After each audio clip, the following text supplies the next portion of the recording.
Sebelum Anda menonton tayangan ini, pastikan Anda telah menekan tombol subscribe, like, comment, and share.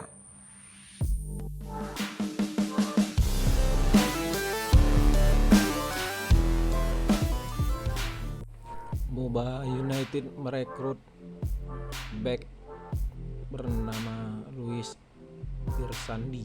Pemain kelahiran Medan, Sumatera Utara 1 Mei 1992 ini merupakan pemain terbaik pada Piala Presiden 2018 lalu saat membela Persiraja Banda Aceh.